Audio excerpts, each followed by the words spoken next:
Hoje eu vou explicar para você o que é o TDAH, transtorno do déficit de atenção, que pode ou não ter a hiperatividade. Meu nome é Cristiane Frois, eu sou psicóloga e neuropsicóloga e nesse canal eu falo muito a respeito de desenvolvimento pessoal, qualidade de vida, mesmo quando temos algo que pode nos atrapalhar e muito nesse processo. Mas eu sempre falo que autoconhecimento é o que nos liberta. Então, quanto mais você se conhece, mais fácil você lidar com os desafios que aparecem diariamente em nossa vida. Cada um com o seu, não é assim? Mas vamos lá, vamos falar do TDAH, que é o transtorno do déficit de atenção. Ele pode estar ou não associado a uma hiperatividade. Há muitos anos atrás, achava-se que TDAH era somente para homens, para meninos. Por quê? Por causa justamente da hiperatividade. Eu achava que necessariamente tinha-se que vir com uma hiperatividade e, de fato, não é isso que acontece. Pelo menos, não é uma hiperatividade física que sempre está presente no TDAH. Contudo, a hiperatividade mental é extremamente presente. Mas, afinal, o que é essa hiperatividade mental? O que é isso, né? É nada mais, nada menos que um excesso de pensamentos. Vocês imaginem que o cérebro de um TDAH pensa 50 coisas no mesmo minuto.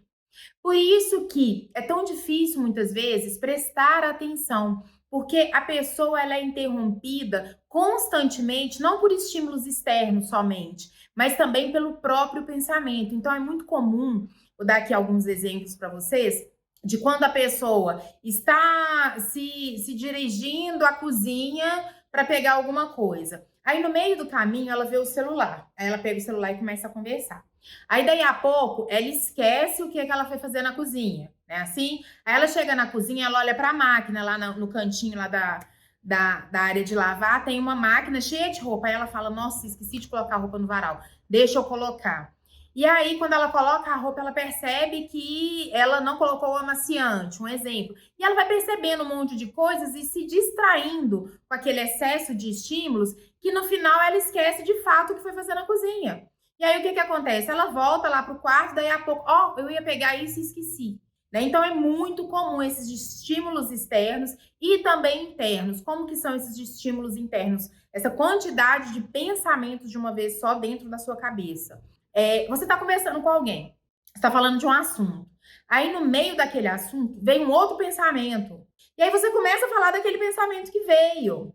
E aí, no meio daquele pensamento, veio outro. Aí, você esquece o que você estava falando lá no início. Ou então, a pessoa está ali na sua frente conversando com você e você está ouvindo. Só que, de repente, é como se tivesse um apagão e viesse um pensamento e você sai e deixa a pessoa falando sozinha. Então, são esses excessos que, quando nós não sabemos o que temos de fato, muitas vezes nós somos chamados de pessoas que viajam demais, que não tá nem aí pro outro. E aí, eu falo que o TDAH sofre no seguinte quesito. Mesmo que você não tenha culpa, você é o culpado. Por quê? Porque a pessoa fala: eu te falei. Você fala: não falou. E a pessoa fala: eu te falei isso aquele dia, aquele. E pode ser que a pessoa realmente não tenha falado, mas você já sabe como você é, você acaba se culpabilizando por uma coisa que às vezes realmente de fato não aconteceu, né? Então, esses pensamentos que ficam o tempo inteiro na cabeça faz com que a pessoa seja desatenta. Porque imagina, você está prestando atenção numa coisa, aí tem um estímulo te chamando aqui, aí tem outro, aí tem outro. E hoje isso é muito mais fácil e muito mais necessário, até porque as escolas estão atentas também, de ser diagnosticado na infância. Porque quando isso acontece com a criança, e com a criança é muito mais perceptível, porque geralmente, quando tem um quadro também de hiperatividade, o corpo da criança fala por si. Ele não dá conta de ficar parado, porque esse excesso de pensamentos é um excesso corporal, geram muitas ações também. Então, a criança às vezes está esgotada mentalmente, mas o corpo não quer parar. Então, na criança é muito mais fácil perceber, porque também começa a ter problemas na escola. Mesmo que ela não seja hiperativa, se ela for o perfil desatenta, o que acontece? Começa a ter problemas na escola, perder muitas coisas em relação à aprendizagem. Nem sempre a criança TDAH ela tem dificuldade na aprendizagem. né? Mas a dificuldade com o foco e com a atenção é muito perceptível. Então, acaba que geralmente os pais são chamados frequentemente em reuniões, na escola, principalmente hoje em dia, que isso é mais perceptível, então eles são chamados mais frequentemente. Então, pede-se uma avaliação. Eu faço, assim, por mês, muitas avaliações em crianças, principalmente porque tem muitas escolas que pedem. Então, já vem a indicação da própria escola.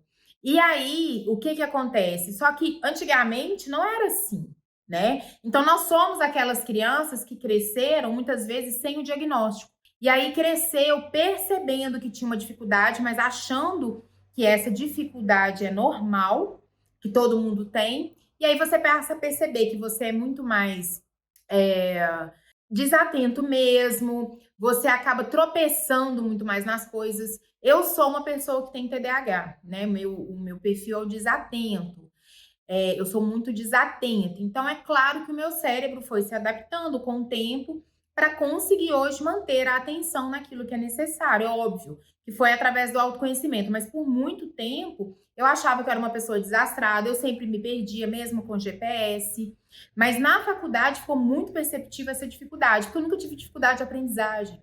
Eu tinha, assim, que me esforçar muito mais para conseguir me concentrar, manter uma atenção, mas eu sempre tirei notas boas. Depois, né, quando foi exigindo mais esforço mental, as notas caíram, mas como eu sempre me cobrava muito, que é uma tendência também do TDAH se cobrar exacerbadamente, que no outro vídeo eu vou falar sobre como que é o TDAH nas relações, é muito importante nós entendermos, né? Por quê? Para que a gente possa realmente verificar o quanto isso nos afetou, principalmente o adulto, porque o adulto muitas vezes não era diagnosticado, conforme eu falei, e a criança, né, pela escola hoje prestar mais atenção, era fato, muitas vezes, de chamar os pais.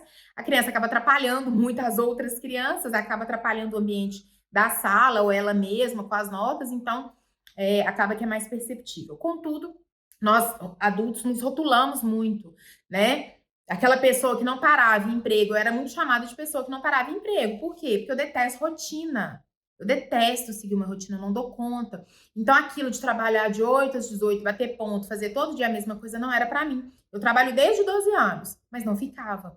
Hoje eu trabalho, né, de muito mais que 8 horas por dia. Eu trabalho, às vezes, até 12, até 14 horas por dia. Mas é algo que eu gosto. Então, é completamente diferente, não é uma rotina.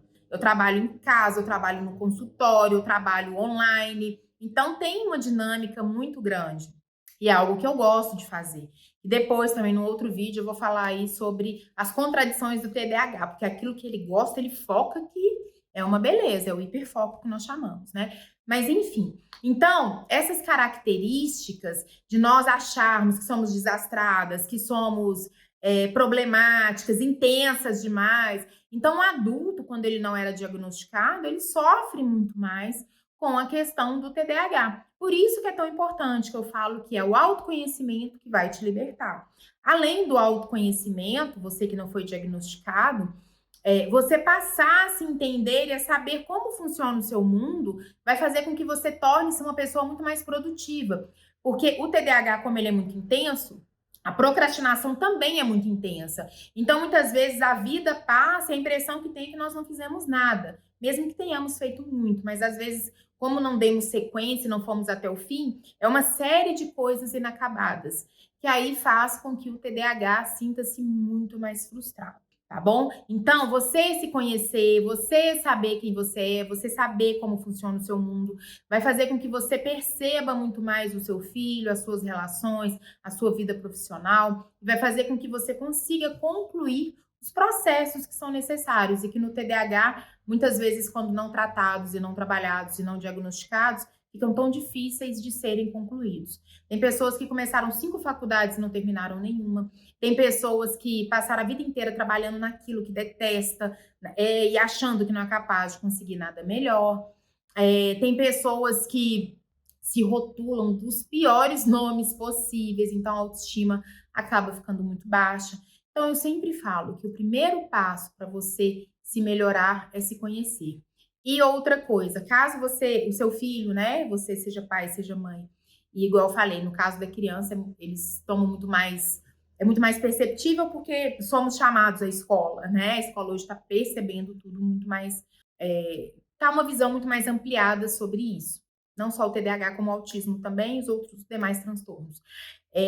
Então, caso você seja mãe ou pai de uma criança com TDAH, a chance de você ou pai, né, seja você pai ou mãe, de um dos dois terem também é muito grande, porque o TDAH, ele é 80% hereditário, tá? Ele tem causas genéticas, então, se o seu filho tem, a chance de você ou do seu parceiro ou parceira ter também é muito grande. Mas, lembre-se, somente o autoconhecimento é que vai te libertar. Se conhecer vai fazer com que você pare de se rotular, passe a entender como o seu cérebro funciona. E o cérebro do TDAH é uma Ferrari. E se você não souber dirigir uma Ferrari, o que acontece? Só problemas. Então, passe a se conhecer, a se entender, para conseguir finalmente evoluir, crescer em todos os sentidos. Combinado? Muito obrigada. Se esse conteúdo faz sentido para você, dá o like, gente. Não esquece, não. Porque muitas vezes a pessoa não dá, achou legal, mas não dá. E se não gostou também, pode dar o dislike, que eu fico sabendo aí que eu posso melhorar ainda mais. Estamos aqui para isso. E compartilhe com outras pessoas também, que você acha interessante que a pessoa saiba desses conteúdos, né? O que acontece com ela, para autoconhecimento, para fazermos aí uma corrente do bem, tá bom? Muito obrigada e até o próximo vídeo.